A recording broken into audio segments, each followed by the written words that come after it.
16واں پارہ سورہ کہف کا بقیہ حصہ ہے، اور اس میں سیدنا موسیٰ علیہ السلام اور خضر علیہ السلام کے قصے کا باقی حصہ بیان کیا گیا ہے۔ اور آگے اس سورت کا اہم قصہ جو ہے وہ ہے ذوالقرنین کا، کہ اللہ جل جلالہ نے ان کو مادی اور روحانی اور ایمانی طاقت دی تھی، اور انہوں نے پوری روئے زمین پر حکمرانی کی، حتیٰ کہ وہ ایک طرف مشرق کے آخری کنارے کو پہنچے تو دوسری طرف وہ مغرب کے انتہائی سروں کو پہنچے۔ فتوحات کا زمانہ چلتا چلتا وہ ان کا گزر ایک ایسی قوم پر ہوا جو پہاڑوں کے درمیان آباد تھی، اور ان پر ایک وحشی قسم کی مخلوق جو حملہ آور تھی۔ انہوں نے ذوالقرنین کے سامنے درخواست رکھی کہ اس قوم نے ہمیں تنگ کر رکھا۔ اس قوم کا نام قرآن نے یاجوج ماجوج بتلایا۔ ذوالقرنین نے ایک سد سکندر، ایک دیوار تعمیر کی، جس سے وہ خبیث قوم سے ان کی حفاظت ہو گئی۔ وہ ابھی خبیث قوم اس دیوار کو توڑنے کے اس کوشش میں ہے۔ قرب قیامت، جب قیامت قریب آئے گی، دجال کا ظہور ہوگا تو وہ دیوار ٹوٹے گی اور یاجوج ماجوج پوری روئے زمین پر پھیل جائے گی۔ اس صورت کا جو خاص مضمون ہے وہ قرب قیامت میں فتنوں کے متعلق ہے، اور سب سے بڑا فتنہ ہے وہ دجال کا، اور وہ قریب آنے والا ہے چند ہی سالوں میں، کیونکہ علماء، مفسرین، اولیاء اللہ نے یہ بات اور نقطہ لکھا یہاں کہ سورہ کہف کے اندر دجال کا تذکرہ ہے اور دجالی فتنوں کا۔ سورۃ کہف 15 سپارے میں ہے، اور 15 سپارے کے نصف سے شروع ہوتی ہے، تو وہ جو دجال کا ظہور ہوگا وہ 15ویں صدی میں ہوگا، اور 15ویں صدی کے نصف پر ہوگا۔ تو اللہ جل جلالہ ہم سب کی دجال، اس دجالی فتنوں سے حفاظت فرمائے۔ آگے ہے سورہ مریم، اس میں سیدہ مریم کا واقعہ موجود ہے۔ سب سے پہلے اللہ نے جناب سیدنا زکریا علیہ السلام کا واقعہ بیان کیا کہ انہوں نے اللہ کے سامنے دعا کی، مناجات، 3 درخواستیں کی۔ یا اللہ، میں کمزور ہوں، میں مایوس نہیں ہوں، اور میں آپ سے دعا مانگتا ہوں اولاد کے لیے، اور وہ کسی دنیاوی مقصد کے لیے نہیں، دینی منفعت کے لیے۔ اے اللہ مجھے بیٹا دے، ایسا بیٹا جس سے آپ بھی خوش ہوں، لوگ بھی خوش ہوں۔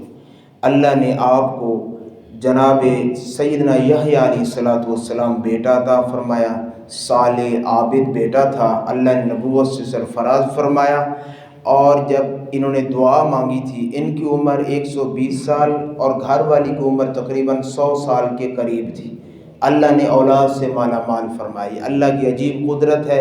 اس سے آگے جو قصہ اس سے عجیب ہے، وہ ہے سیدنا عیسیٰ علیہ السلام کی ولادت اور ان کی پیدائش، کہ بی بی مریم سلام اللہ علیہ کے پاس فرشتہ آیا اور آ کر خوشخبری دی کہ بیٹا ہونے والا ہے۔ اس نے گریبان میں پھونک ماری، حاملہ ہوئی، پھر اللہ نے بیٹا دیا، اٹھا کر قوم کے پاس لائی۔ قوم نے عجیب عجیب باتیں کی، تو انہوں نے فرمایا میرے سے نہ پوچھے، اس بچے سے پوچھ لیں۔ ابھی چاند ہی دن کا تھا۔ انہوں نے کہا ہم اس بچے سے کیسے پوچھیں جو ابھی بول نہیں سکتا؟ تو اللہ نے جناب عیسیٰ علیہ السلام کو بولنے کی طاقت عطا فرمائی۔ انہوں نے سب سے پہلا الفاظ یہ بولے، انی عبد اللہ، میں اللہ کا بندہ ہوں۔ 6 باتیں انہوں نے ارشاد فرمائی، وہ یہاں مذکور ہیں۔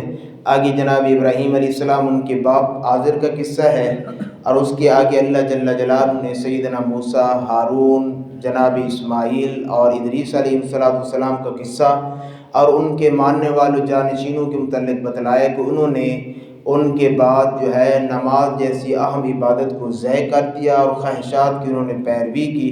پھر اللہ نے آخری 2 رکوع کے اندر قیامت کی ہولناکی کو بیان کیا ہے، اور آخری رکوع کے آخری 2 آیات کے اندر اللہ جل جلالہ نے یہ بیان فرمایا جو اہل ایمان ہیں، اللہ اور اللہ کے وسلم کے حکم مطابق زندگی گزارنے والے لوگ ہیں، اللہ ان کی محبت ساری مخلوق کے دلوں میں ڈال دیتے ہیں۔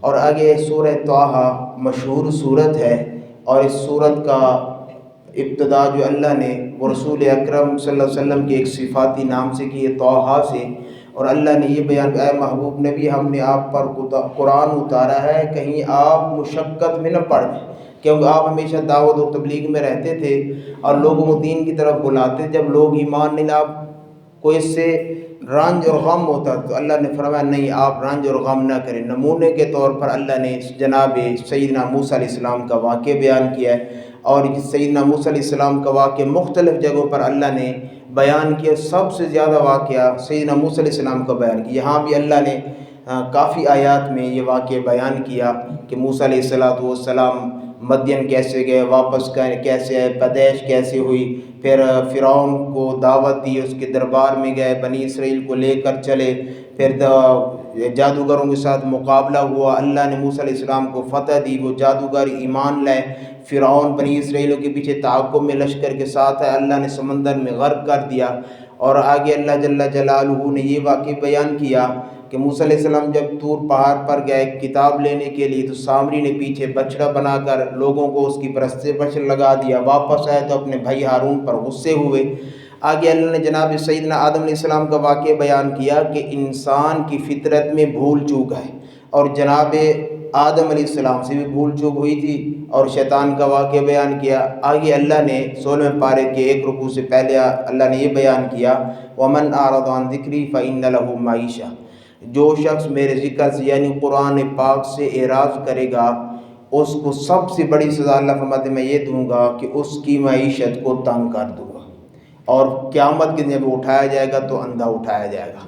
اللہ جل جلالہ ہماری حفاظت فرمائے، قرآن پاک کے ساتھ صحیح تعلق نصیب فرمائے۔ آئیے سورہ انبیاء سے 17 انبیاء کا تذکرہ ہے۔ شروع میں اللہ نے قیامت کا منظر بیان کیا ہے کہ قیامت کا وقت قریب آ چکا ہے، دنیا کے زوال کو بیان کیا، آگے انبیاء کی بشریت کو بیان کیا، اور آگے اللہ جل جلالہ اپنی قدرت پر توحید کے اوپر جو ہے چند دلائل بیان فرمائے ہیں۔ اللہ جل جلالہ ہم سب کو قرآن و سنت کے مطابق زندگی گزارنے کی توفیق نصیب فرمائے۔ وما علینا